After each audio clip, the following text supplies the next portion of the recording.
Moving on, two prominent Khalistanis have died under suspicious conditions in a matter of few days. One in Pakistan, another in Canada. Hardeep Singh Nijjar, the chief of Khalistan Tiger Force, was the latest to receive the bullet. Earlier, it was Avtar Singh Khanda, the chief of Khalistan Liberation Force.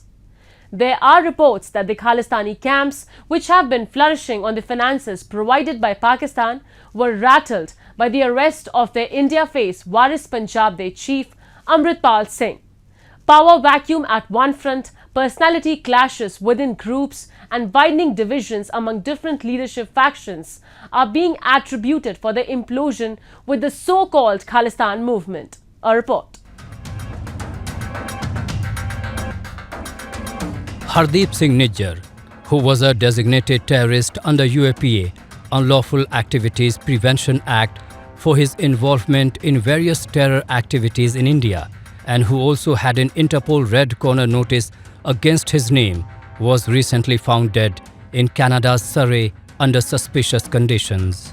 Several media reports suggest that the death of Avtar Singh Khanda had been engineered by Nijjar, who could not tolerate Khanda's prominence amongst pro-Khalistan factions. Pakistan, a nation known for its support of these groups, seeks to ensure that peace and serenity in India remains perpetually disrupted.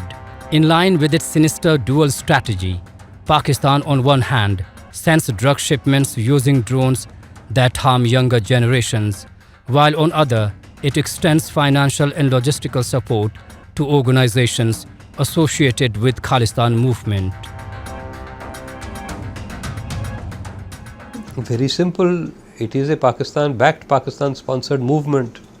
You do not speak against your paymasters. You do not speak against the people who are giving you safe haven even today. People who are active in the Khalistan movement in the 80s and the 90s are still being supported and sustained by Pakistan on Pakistani soil. They are still being supported and sustained in foreign locations by covert Pakistani assistance. So, if you begin to ask for Khalistan in Punjab, which is the heartland of Sikhism, then you will lose your sponsor, you will lose your principal paymaster. This is all about money, you must understand. You know, if you start looking at these activities, you will see that all these people are looking for two things: a certain prominence in the community and funding, and they are both linked. With prominence comes money, with money comes prominence. India has been subjected to the disturbance caused by advocates of Khalistan's destructive ideology. In February of this year, Amritpal Singh, who proclaims himself as a leader of Khalistan, issued a demand for the release of his associate Lovepreet Singh, also known as Tufan Singh. Lovepreet had been detained on charges of kidnapping. A large group of Amritpal's supporters subsequently launched an attack on the Ajnala police station near Amritsar, making use of the Guru Granth Sahib as a shield to ensure they couldn't be stopped without disrespecting the sacred scripture. Pakistan-backed Khalistanis have unleashed mayhem in countries where they have found relatively soft law enforcement agencies. They pulled the Indian flag from the London embassy in the name of protests. The entire flag takedown episode was the brainchild of Avtar Singh Khanda, who has also met his fate. The killing of these prominent Khalistanis is also an indication that these so-called Khalistani terrorists are primarily driven by the quest for power, and there is no coherence or power structure in their system. All these incidents occur within that entire environment of what I call impunity. Local enforcement authorities do not take adequate measures, knowing that there is risk of such action, knowing that there are risks of clashes of violence. And this is not the first time you have had violent or aggressive demonstrations around the Indian High Commission or Indian embassies. And yet no insufficient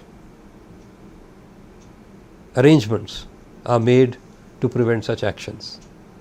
So it is very clear, if something like this happens and happens again and again, All right, this is the first time that the flag has really been taken down, but violent incidents, throwing of stones, breaking of windows, all these things have happened in the High Commission in UK in the past. So, you know this trouble will occur and you fail to take preventive action. The answer is very simple. The only people responsible then are the enforcement authorities and the political authorities who are overseeing them. Now it is high time that the world leaders come together to address yet another conflict that has been harbored over time by Pakistan, solely to serve their own sinister motives.